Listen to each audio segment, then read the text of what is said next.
যাদেরকে ভালোবাসে, যাদেরকে আল্লাহ পছন্দ করে। সুবহানাল্লাহ বলেন। আল্লাহর নবী জানালেন, ও আমার সাহাবারা শুনে নাও,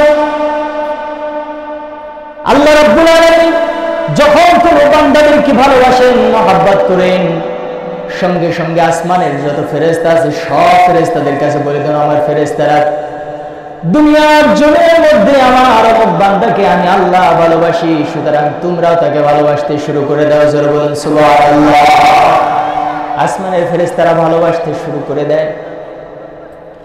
আল্লাহ রাব্বুল আলামিন জমিনের মধ্যে যত ফেরেশতা রয়েছে সব ফেরেশতাদেরকে জানিয়ে দেন, ও আমার ফেরেশতারা, শুনে নাও, শুনে নাও, দুনিয়ার জমিনের মধ্যে আমি আমার অমুক বান্দাকে ভালোবাসি, সুতরাং তোমরাও তাকে ভালোবাসতে শুরু করে দাও। সঙ্গে সঙ্গে দুনিয়ার যত ফেরেশতারা যেগুলো রয়েছে সব ফেরেশতাগুলো ওই বান্দাদেরকে ভালোবাসতে থাকেন। জোরে বলে সুবহানাল্লাহ। আল্লাহর ভালোবাসার পাওয়ার কত বুঝতে পারতেছেন? আল্লাহর হাবিব সাল্লাল্লাহু আলাইহি ওয়াসাল্লাম বলেন, আল্লাহ তাআলা আদেশ দেওয়া মাত্র আসমানের ফেরেশতা, জমিনের ফেরেশতা, সব ফেরেশতারা যেগুলো ওই বান্দাকে ভালোবাসতে থাকেন।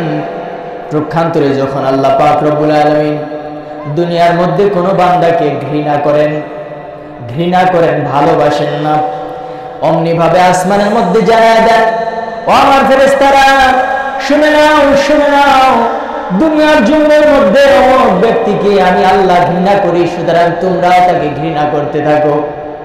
এই খবর যখন আসমানের মধ্যে হয়ে যায়, সমস্ত ফেরেশতারা যেগুলো ওই বান্দাদেরকে ঘৃণা করতে শুরু করে দেয়। জোরে বলুন নাউযুবিল্লাহ। এত ফেরেশতা যদি আমার আপনার জন্য ঘৃণা করে, তাহলে আমার আপনার জন্য বিপদ আছে না নাই? আওয়াজ দিয়ে বলুন, বিপদ আছে না নাই? প্রিয় হাজিরিন, এই জন্য আল্লাহর ভালোবাসার মধ্যে থাকার দরকার আছে না নাই?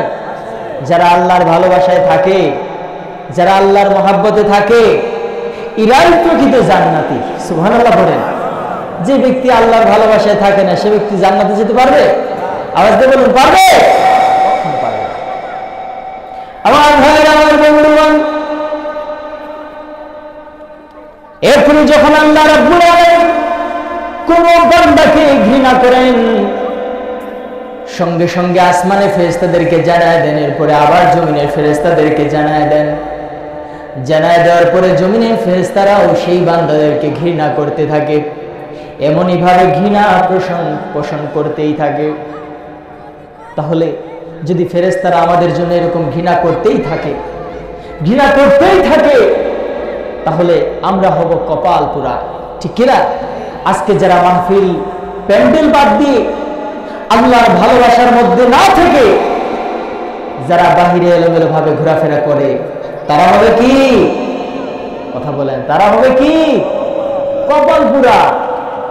আর যারা এই মজলিসে এসেছে, বসেছে, কোরআনের কথা শুনছে, তারা হবে হলো ভাগ্যবান, ঠিক কিনা? তারা হবে ভাগ্যবান। সুতরাং আল্লাহ পাক রব্বুল আলামিন আজকের এই মাহফিলকে ওসিলা করে ভেতরে বাহিরে যারা আছে, পর্দার অন্তরালে মা বোনেরা যারাই আছে, আল্লাহ পাক সকলের হেদায়েতের দরিয়া হিসেবে কবুল করে নেন, পড়ছি আমিন। সম্মানিত হাজিরিন, আমি আমার আলোচনার শুরুতেই পবিত্র কালামুল্লাহ শরীফ থেকে একটি আয়াত কারিমা তেলাওয়াত করেছি। আল্লাহ পাক রব্বুল আলামিন যদি তৌফিক